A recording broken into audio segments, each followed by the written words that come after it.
Now, 7 years may sound like a long time. However, in the sport luxury sedan segment, it's actually about the normal amount of time that a vehicle will go through its current generation. That's how long this vehicle has been with us, Infiniti's second generation G.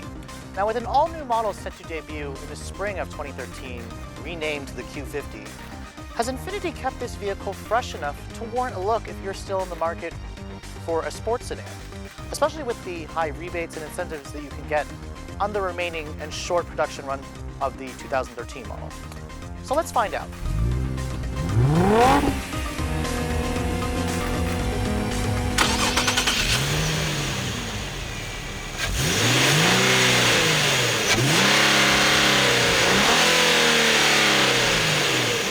Now, being that the 2013 model is the last model year of this second generation, I thought it was very appropriate to show you guys one more video of the vehicle, a dedicated vehicle to show you guys just the journey that the second generation G has done for us. Now, introduced in 2006 as an 07 model, the last time the vehicle actually got a substantial update was in 2010. Now, in terms of the styling, I think it's particularly aged very well. The curvy design language is still quite a looker today on the road. I think that there are certain areas where the vehicle has started to look dated, especially compared with the newer Audis, the new BMWs, the new Lexus models. The rear end of the vehicle still has the signature curvy Infiniti design language. This is a particular model is a G37x. This represents the all-wheel drive model. There are essentially three trim levels of the G. You have the base G37 Journey, you have the G35S, which is a sport model, and then you have the G35X, which is the all-wheel drive model. There's also a coupe and a convertible versions, but those will be covered separately. The sedan got a thorough refreshing in 2010 with the outboard fog lights now integrated into the bumper as opposed to the headlights, a slightly new grille, slightly new headlight design. I actually think it looks very good from this particular angle. This particular color is the Moonlight White Pearl exterior color, and you can see those 17-inch wheels are a new design from 2010. There is an X or a sport trim available for the X model that gives you 18-inch wheels. Now, coming to the window sticker, the G is still a relatively good bargain in the sport luxury sedan market. This one's priced at $45,450. It's got options such as the premium package, navigation package, and interior accents package. MPG is rated at 18 city, 25 highway with the all-wheel drive model. Go with the rear drive model and you're getting 19 city and 27 on the highway. Now, the Infiniti G has always had a push-button start for this generation. So basically just keep this key in your pocket or your person. To lock the door, you push this button right here. That locks the door for you. To unlock it, it's not the newer system where you can just touch it. You have to touch right here, and that unlocks the door for you. Now, the interior of the G, I think, has been updated very nicely versus the older one that I just showed you guys, that 07. This one has the light beige color interior, which I actually really like. You have this really gorgeous looking wood grain accents with the chrome. They replaced the washi aluminum trim. You can see push to start is standard on the G. That's always been the case for the second gen model, so just put your foot on the brake and push the button to start the engine.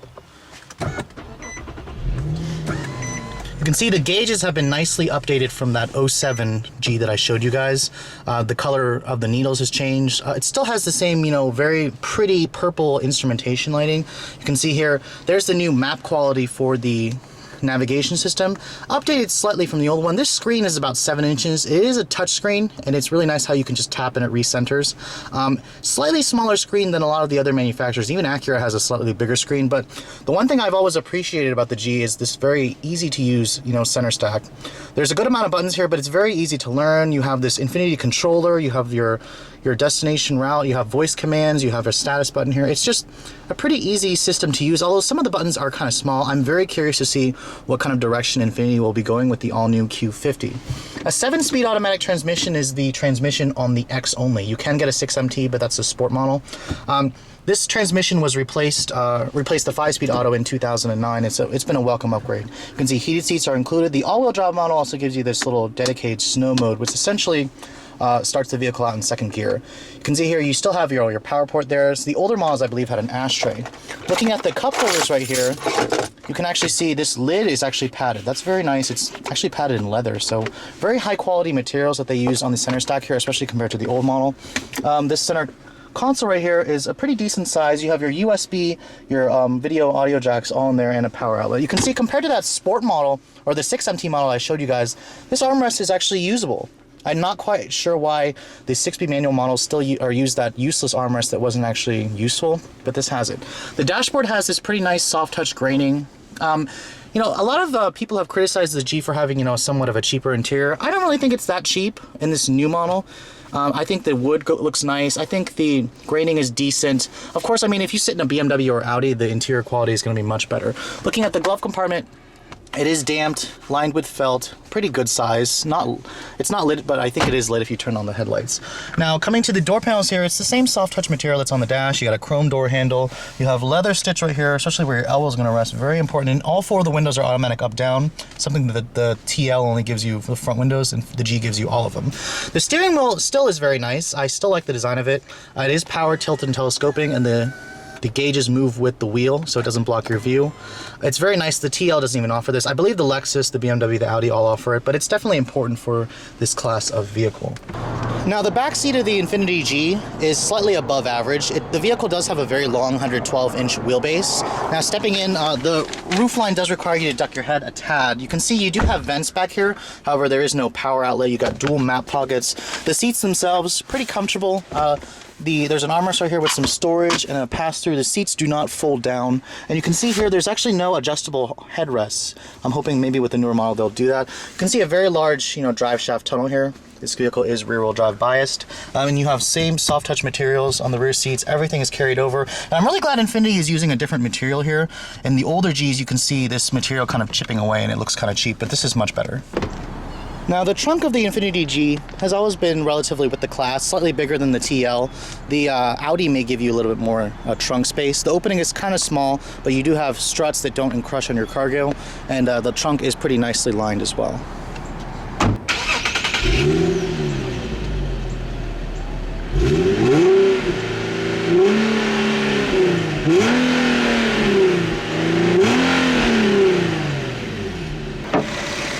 Now, coming under the hood, this is where the 37 name comes from. Updated in 09, this is Infiniti's latest V6, their 3.7 liter VQ37HR motor. Here are the numbers: 328 horsepower and 269 foot-pounds of torque. It's still kind of a little bit of a noisier engine compared to the competition, but I think the sound is definitely more refined than the older V6s. You can distinguish the 3.7 from the VVEL badge. The 3.5s will have the 3.5 badge, and you can see it's got dual throttle bodies. You have dual latches on the top. Overall, this is the great motor that made Nissan famous. V6s today have gotten, you know, much better thanks to this motor, as this was one of the first ones. So paired with the 7-speed auto, let's take a look at how it drives. Now, when an Infiniti G is equipped like this, it kind of caters to a more unique buyer.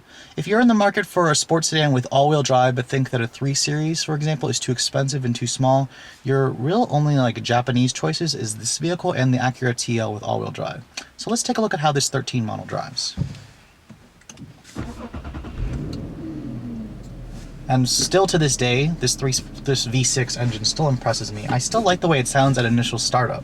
But anyways, you know, if you guys have had a G in the past, a first generation G, or even if you're thinking about trading in your old G, your 2007 model for the new one, because there are really good deals available, this car will feel familiar, but also slightly, you know, updated as well. The V6 still makes very pleasant sounds, you know, if you're not really thrashing it to its red line. It is slightly noisier than, you know, other sports sedans in the class, but that's what adds to the unique character of this vehicle. You know, the all-wheel drive model also has a lot of grip. You know, if you're complaining that the rear drive model can get a little tail happy, the all-wheel drive model is definitely the way to go, as, you know, it kind of has that planted to the road feel. It's not a torque vectoring all-wheel drive system like, you know, Audi's or Acura's super handling all-wheel drive. However, it's still, you know, it's automatic, it's seamless, but the difference is this vehicle is rear drive biased until the rear wheels slip, and then it sends power to the front wheels. You can see power is very impressive with this vehicle. I mean, it's pretty much just got an endless supply of power. The V6 makes some pretty nice noises. The one few things that you will notice, you know, after you've bought the vehicle, is the ride is on the stiffer side. Remember, this is based off of Nissan's 370Z platform. This is essentially a Z wearing a tux, and it's a very good refined one. I mean, this thing offers refinement that you kind of expect with a luxury sedan. The ride is definitely on the firmer side. The steering is also on the heavier side, which I like a lot.